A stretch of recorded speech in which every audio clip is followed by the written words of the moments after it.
கழக ஆட்சியினுடைய இருவர்ண கொடி தமிழகத்திலே பறக்கின்ற போதுதான் எப்படி கொடி உயர கோன் உயரும் என்பார்களோ அதுபோல் இருவர்ண கொடி உயர்கின்ற போதெல்லாம் தான் தமிழ்நாட்டுடைய மகளிர்களுடைய வாழ்வாதாரம் உயர்கிறது என்பதற்கு இந்த திருமண நிகழ்ச்சி ஒரு சான்று. இந்த திருமணம் என்பது கடந்த காலங்களில் முடக்கி வைக்கப்பட்டிருந்த ஒரு நிகழ்வு. கடந்த 10 ஆண்டு கால ஆட்சியில் இந்த திட்டம் மூடுவிடா கண்டது. மாண்புமிகு தமிழக முதல்வர் ஆட்சி ஏற்பட்ட பிறகுதான் முதல் கட்டமாக 2022-23ஆம் ஆண்டு 500 இணைகளுக்கு கட்டணமில்லா திருமணத்தை நடத்திட உத்தரவிட்டார். அதைத் தொடர்ந்து 23-24ஆம் ஆண்டு 600 இணைகளுக்கு கட்டணமில்லா திருமணத்தை நடத்திட உத்தரவிட்டார். அதன் பிறகு 24-25ஆம் ஆண்டு 700 இணைகளுக்கு கட்டணமில்லா திருமணத்தை நடத்திட உத்தரவிட்டார். அந்த வகையிலே இன்றோடு சேர்த்து 1800 இணைகளுக்கு திருமணங்களை நடத்தி அந்த திருமண இணைகளின் குடும்பங்களுக்கு விளக்கேற்றிய பெருமை தமிழகத்தின் ஒளிவிளக்கு எங்கள் உயிரினும் மேலான அன்பு தலைவர் என்றால் அது மிகையாகாது.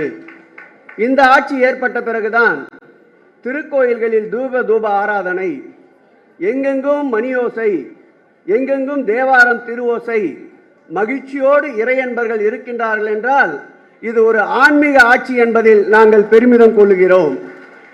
இன்றைக்கு இந்த ஆட்சியை வீழ்த்துவதற்கு பல்வேறு வகையில் வியூகங்கள் திரைமறைவிலும் வெளியுலகிலும் நடந்து கொண்டிருக்கின்றன.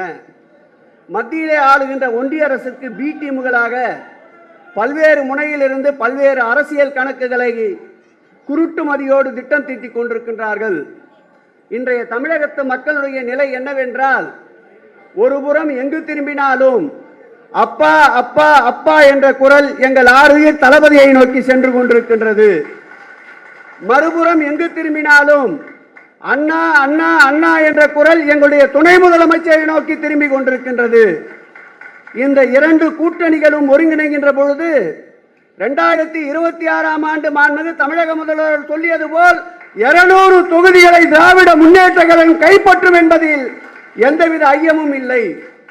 இதற்கு முன்னால் திருமண வீட்டில் வாழ்த்துகின்ற பொழுது சொல்லுவார்கள் 100 ஆண்டு வாழ்க என்று.